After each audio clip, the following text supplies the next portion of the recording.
mes amis. Bonjour Jean-Paul. Bonjour Françoise. Alors, est-ce que ça vous arrive de prendre le temps de regarder les étoiles?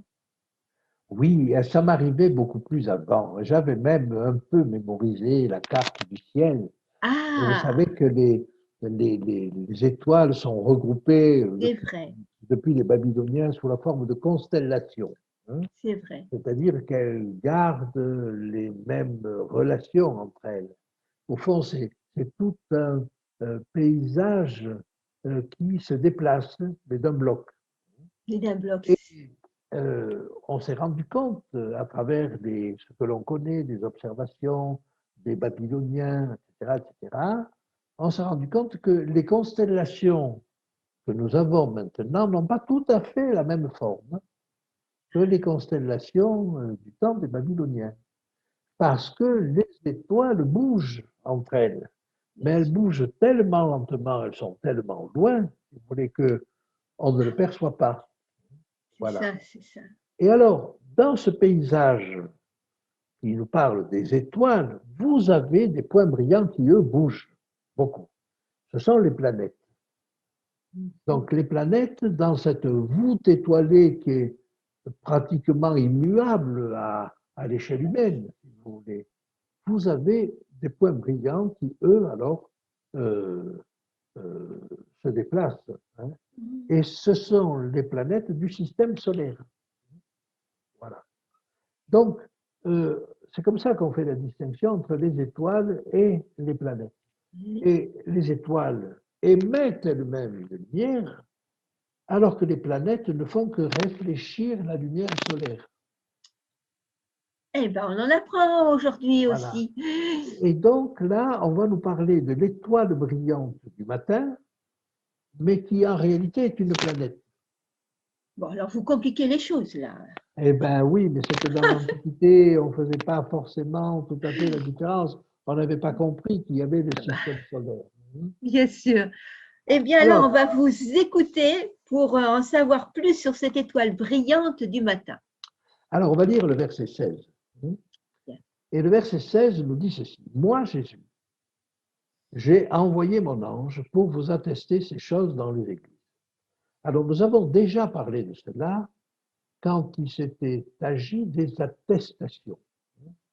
On avait vu que Jean insistait pour dire ce que j'ai vu, ce que j'ai entendu, c'est ce que j'ai écrit. Et puis, on a vu l'ange aussi, qui disait, moi, ce que j'ai reçu, c'est ce que j'ai donné à Jean. Et puis, on a vu Jésus, qui disait, oui, oui, moi, ce que j'ai reçu du Père, c'est ce que je vous donne, hein, ce que j'ai donné à l'ange. Donc, moi, Jésus, dit-il, j'ai envoyé mon ange pour vous attester ces choses dans les églises. Donc, il fallait que ces choses soient connues, et j'ai fait ce qu'il fallait. Ce qu'il fallait, c'était que je vous ai envoyé mon ange. Et cet ange, on l'a vu, c'est le compagnon de travail, hein, le compagnon d'œuvre de Jean, et on s'est dit que c'était peut-être Gabriel, hein, puisqu'il se présente comme celui qui a accompagné les autres prophètes, et donc Daniel. Et celui qui a accompagné Daniel, c'était Gabriel. Bon. Donc peut-être Gabriel. Et il s'agit donc, à la fin du livre, on l'avait vu au début du livre, si Jésus intervient et dit, ben, ce que je vais dire, hein, voilà, je vais le dire à l'ange qui va le dire à Jean. Ça, c'est le premier verset. Mais là, on est à la fin du livre, un petit peu comme si Jean avait déjà écrit et où Jésus disait, bon, mais ce que Jean a écrit, c'est juste, c'est vrai. C'est-à-dire qu'il vient confirmer que c'est bien. Alors ça, c'est la première partie du verset 17. Hein.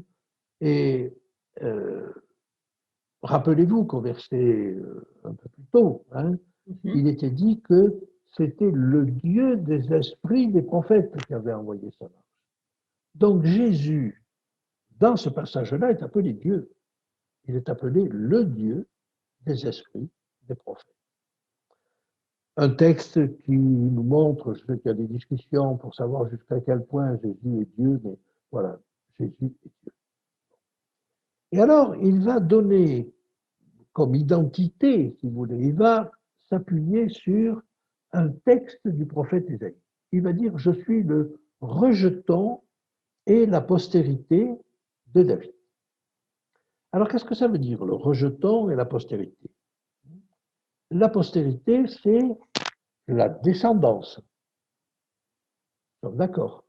Donc, je suis un descendant de David. Oui, mais un rejeton. Et un rejeton, c'est un rejeton des racines. Donc, si la postérité, c'est ce qui vient après, les racines, c'est ce qui est avant. Parce que c'est des racines que pousse le rejeton. Lisons ensemble ce texte d'Ésaïe. Hein, Ésaïe 11, à partir du verset 1er. Puis un rameau sortira du tronc d'Isaïe. Ce n'est pas Isaïe. Hein? Isaïe, c'est le père de David.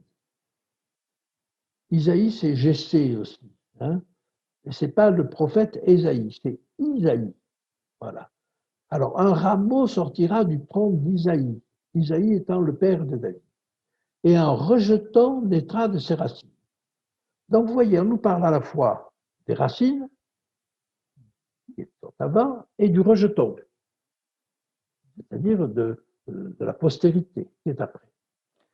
Et on dit, l'Esprit de l'Éternel reposera sur lui. Esprit de sagesse et d'intelligence, esprit de conseil et de force, esprit de connaissance et de crainte de l'Éternel.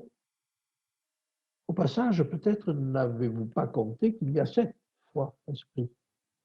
Pas dans le texte, mais regardez, l'Esprit de l'Éternel reposera sur lui.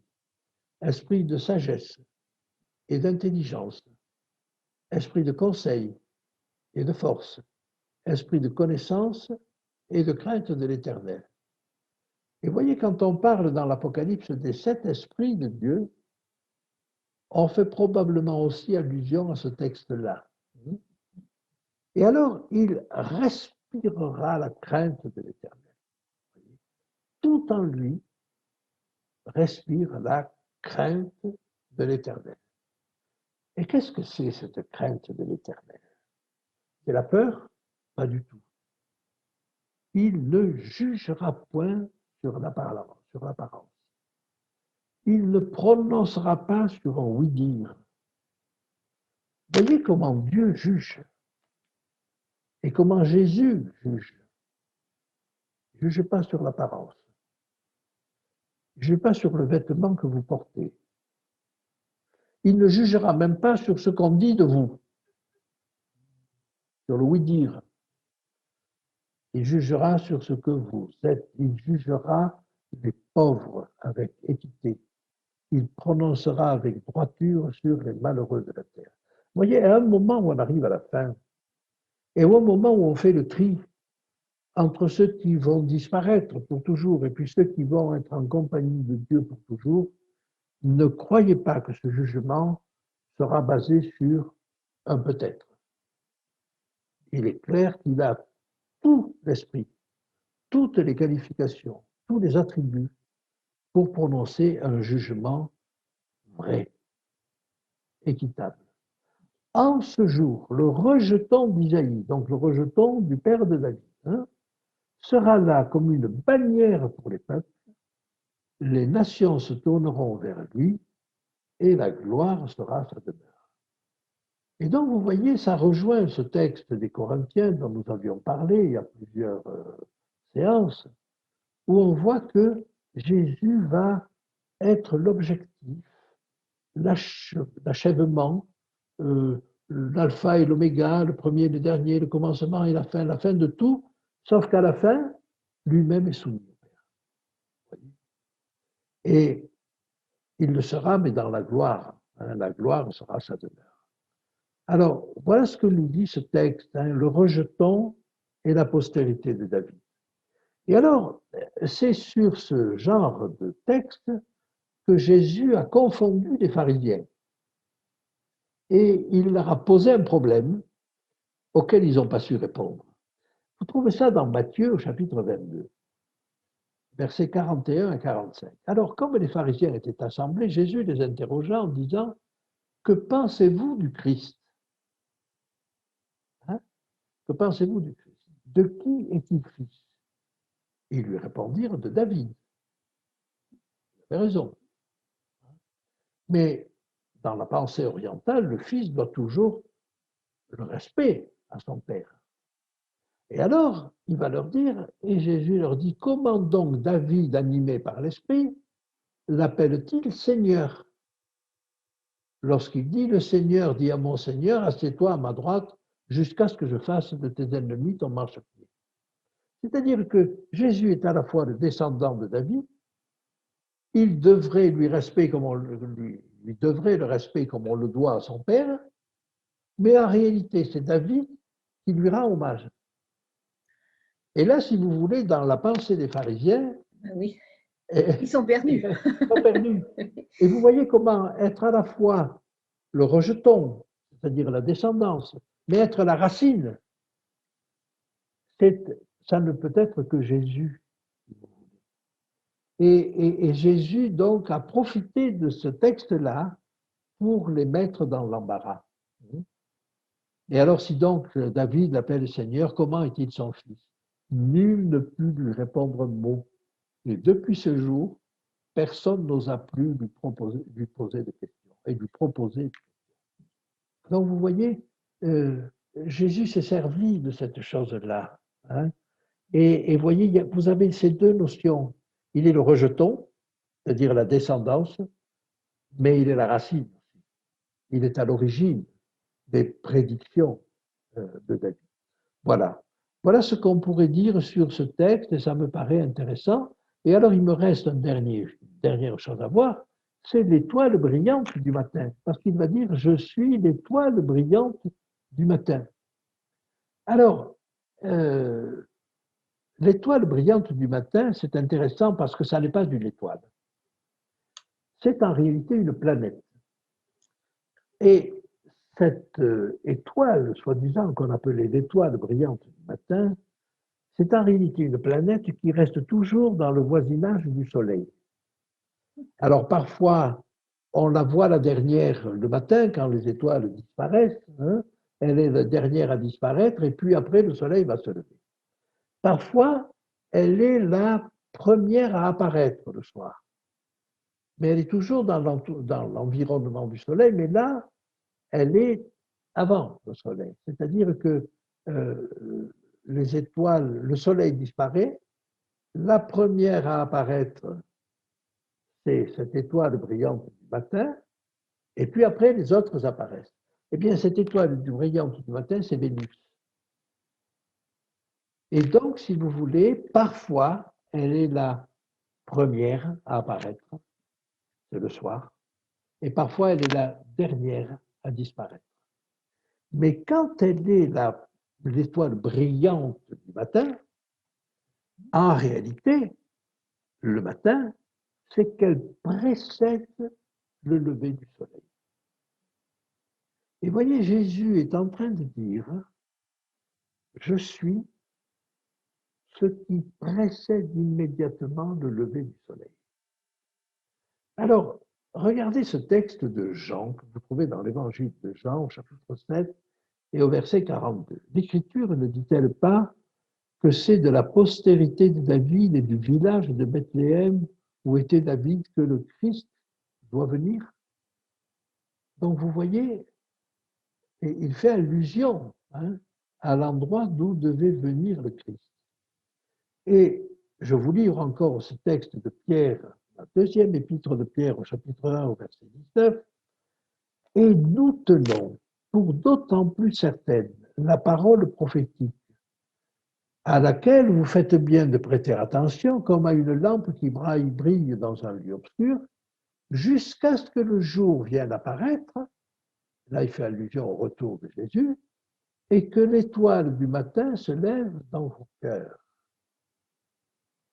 L'allusion de Pierre, c'est la prophétie. Avant que Jésus revienne, juste avant, il y aura une étude de la prophétie. La prophétie nous révèle qu'il va bientôt venir. Cette prophétie, on la trouve un petit peu partout, mais tout spécialement dans l'Apocalypse. Et elle est comme cette étoile du matin qui nous dit, attention, là, le soleil est tout près d'apparaître. C'est la dernière étoile qui disparaît. C'est la plus brillante, c'est la dernière qui disparaît. Mais juste après elle, ce sera le soleil. C'est ça l'étoile brillante du matin. Et là, Pierre nous dit, c'est la prophétie. La prophétie qui nous avertit un petit peu à l'avance que Jésus va venir. Et cette prophétie, qui c'est qui la donne? C'est Jésus. Alors, il est à la fois celui qui va paraître, bien sûr, mais il est aussi l'étoile brillante du matin à travers la prophétie qu'il donne. Et c'est cela qu'il nous dit. Je suis aussi l'étoile brillante du matin, celle qui vous avertit que la nuit est sur le point de finir. Eh bien, c'est une belle espérance qui nous réchauffe le cœur, qui nous fait du bien dans ces moments troubles et à l'approche de ce retour qu'on souhaite du fond du cœur. Merci Jean-Paul, merci à vous qui écoutez. À bientôt. À bientôt.